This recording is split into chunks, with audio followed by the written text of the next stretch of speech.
Bismillahirrahmanirrahim. Assalamualaikum warahmatullahi wabarakatuh. Hamdan wa syukran lillah, salatan wa salaman ala rasulillah, amma ba'd. Yang mulia datuk-datuk, datin-datin, tuan-tuan dan puan-puan, serta sahabat serantau rahimakumullah. Ucapan terima kasih dan penghargaan saya ucapkan atas jemputan pihak penganjur pertandingan pidato IPT serantau sempena Mahrajan Haflut Takharruj University Islam Sultan Syarif Ali, negara Brunei Darussalam. Saya amat sangat teruja boleh berdiri di negeri yang damai ini bagi mengikuti pertandingan seraya mengongsikan sedikit ilmu dan pengalaman. Oleh itu, izinkan saya menyampaikan sebuah pidato yang bertajuk penggunaan media sosial bagi generasi muda ditinjau dari sudut maqasid syariah. Encece tuan-tuan dan puan-puan, sahabat serantau rahimakumullah.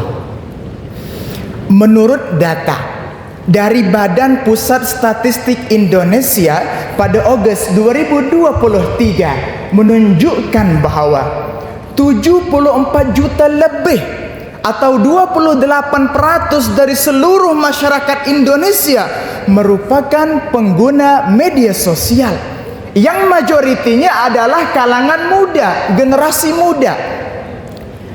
Seperti mana halnya dengan negara Brunei Darussalam yang banyak pengguna media sosialnya, dan mereka ialah majoritinya generasi muda.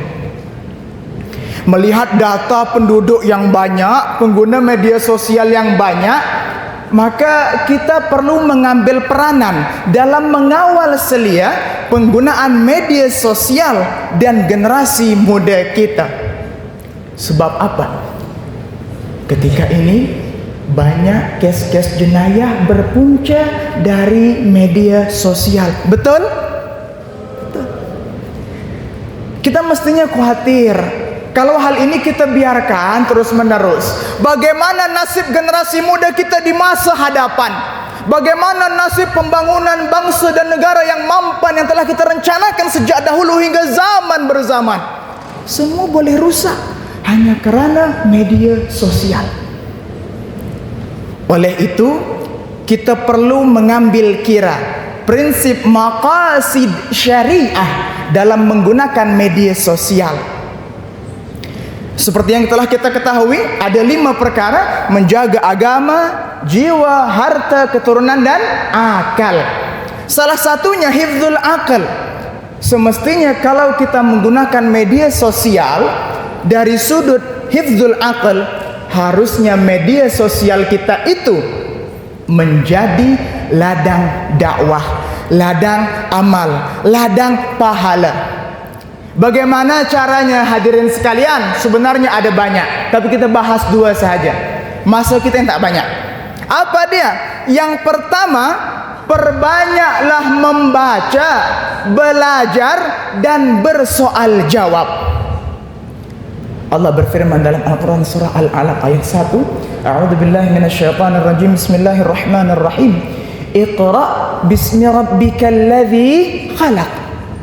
Menurut Buya Hamka dalam tafsir beliau, tafsir Al-Azhar, menjelaskan bahawa lewat ayat ini Allah menginginkan kita menjadi hamba yang cerdik pandai. Bagaimana caranya cerdik pandai? Perbanyak membaca.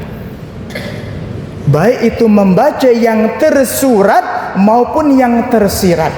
Dan ingat, ketika membaca, kata beliau Buya Hamka, jangan lupa sebut nama Allah, agar apa yang kita baca boleh menjadi kebaikan, bukan keburukan.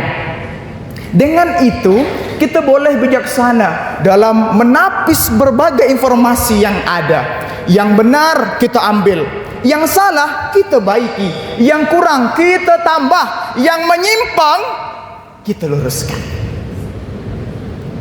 Yang kedua, gunakan media sosial untuk berbagi ilmu dan kebaikan.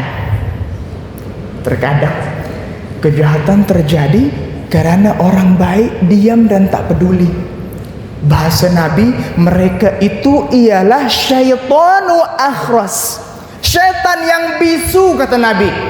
Maka mohonlah masing-masing kita lepas pertandingan ini, HP sudahlah iPhone, mohonlah buat media sosial, bagikan konten-konten yang baik, dakwahkah, ilmukah, agamakah, tentang Palestina kah, bagikan. Jangan sampai konten yang baik kita ni tak ramai yang dukung. Kalau konten yang baik tak ada yang mendukung, konten yang buruk naik, dan kita yang baik-baik ini tertinggal. Dan ingat, ini adalah merupakan usaha kita untuk meraih pahala jariah.